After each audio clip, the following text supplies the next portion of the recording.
Jack, do you remember, and I'm trying to remember, do you remember the box for Return to Oz? I do. So Roscoe's had it, and obviously they just had the Mhm. one. They did not have multiples of Return to Oz. This Right. was in, I think Yeah. it was like in the horror section, frankly. I mean, who knows, right? I don't even know. Roscoe's Should video be. had Roscoe's video Right. had about, I think it was about 17 VHS copies total, right? Like it was just like Right. it was a fairly small, weird conglomeration. It wasn't a blockbuster, right? No, not at all. You No, were it was lucky to get tiny. it. Yeah. Yeah, yeah. We were lucky to get it. And I'm sure we rented it for a night or whatever. And I mean, if memory serves me, I watched it and I was horrified of, like, it was Course you immediately were. scary. It's immediately. It's immediately eerie and scary. So it like, and I was a scared kid a lot. I was scared all the time. So to And you- me, it Sorry, caught you would have me. been 10 years old, right? Yeah, 10 or 11, right? Okay. I was in 1981, so I was 11. Okay. Gosh, it's insane. Firuza Balk as Dorothy gets electroshock therapy within the first what, like 2 minutes of the movie. It's in almost the opening scene. They're like, "Listen, Yeah. Dorothy, your story about Oz is nuts. We're checking you in to the asylum." Like, yeah, it's cringe. And she and her aunt, they think it's some great idea that she'll finally get some sleep because she hasn't been sleeping since she got back from Oz the first time. So she's like cracked out. And yeah, you're probably scared because she's probably 10 or 11 in the movie, like same age as you. Like, Yeah. you're probably thinking this is possible. Like, kids our age can go to insane asylums. Yes. Firuza Balk is noticeably younger Yes. than Judy Yes. Garland. Yeah. Okay, It was like she is striking. a child versus Judy Garland, who on retrospect is like, you might be like in your early 20s, but you just look young. Firuza Balk is like, she looks like she's 9. I Like, had a hard legit time 9. reconciling that. Yeah, where I'm Yeah, like, there's even as a there child, is I'm no like, reconciling that. That's fake. Yeah. Yeah. And then doesn't it? Okay, so Jack, you were in 1992. Mhm. Somehow this film was fully not on my radar. Justin, we never watched it together. It was one that, like, No. I don't ever actually remember seeing it at Blockbuster or Hy-Vee. Like, It was a one copy movie at any store, even Blockbuster, I think. yes, for sure. So Yeah. I never saw it. And then Jack, when we became good friends in college, I feel like we were just kind of talking. We like kind of had the same flow movie wise. We'd seen all the same things, loved the same things, Waiting for Guffman, Steel Magnolias. And then you pulled out this wild card one night where you're just like, oh, and Return to Oz. And I was like, what?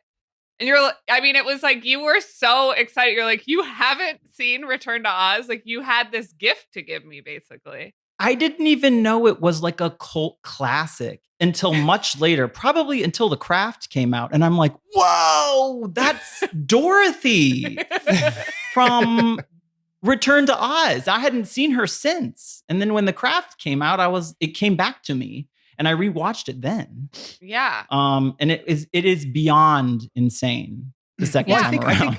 I think Disney covered it up, right? Like Probably. they had this movie, and you know why this movie got made is because they had the rights to the Oz movies and they needed to make one.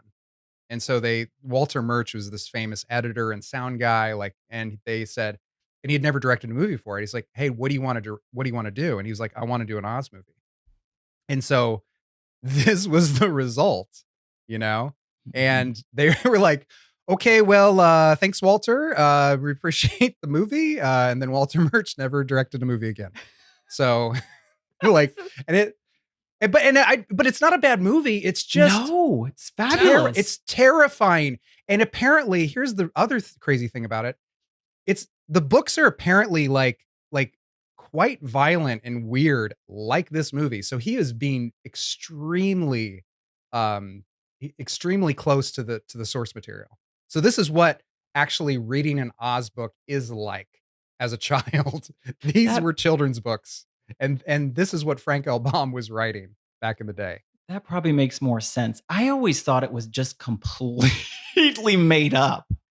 Like somebody was like, It does. let's take this show off the rails and just like way off the rails.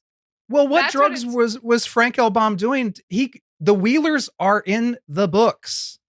Really? So those things are in the books, and there's illustrations of them, and in the movie they look like what was in the books. I mean, it is that I had close. no idea. And The isn't Wheelers it are real. Isn't it basically in the movie we go from that horrifying asylum scene basically right to the Wheelers? Right to the Wheelers. Oh, right away. Right to the Wheelers. She shows up. I mean, do listeners need a little recap of this? I mean, Yes. she Please, shows yes, up. yes. She shows up. She goes back to Oz after being locked in an insane asylum to get electroshock therapy to get the idea of Oz out of her mind. She gets back somehow. It's a long story. And when she's there, she's come to find out that Oz has been completely taken over by the Gnome King, who is a man who collects antiques, nice antiques. He has ruby slippers and has destroyed the whole place. And she's in there to get Oz back and turned everyone to stone and trashed the Yellow Brick Road, taken all of the emeralds from Emerald City. And the Wheelers are there, and it's run by this Mombi person who has stolen everyone's heads. She changes her head out every day. I mean, it's She has a absolutely closet. bizarre. She has a closet full of heads. Right. And Yeah. so if you're rolling into this movie having seen Wizard of Oz and expecting anything from Oz, I mean, the second you even hear Gnome King, like I know that there's like a Tin Man and a lion, a cowardly lion in Wizard of Oz, and that's weird enough, and flying monkeys. But Gnome King is not in the same world as Mm-mm. those things. The Deadly Desert. And she said, I knew about it because we flew over it the first time. I'm like, what? No, This is no. nuts. You're on making like it a up. different continent or planet.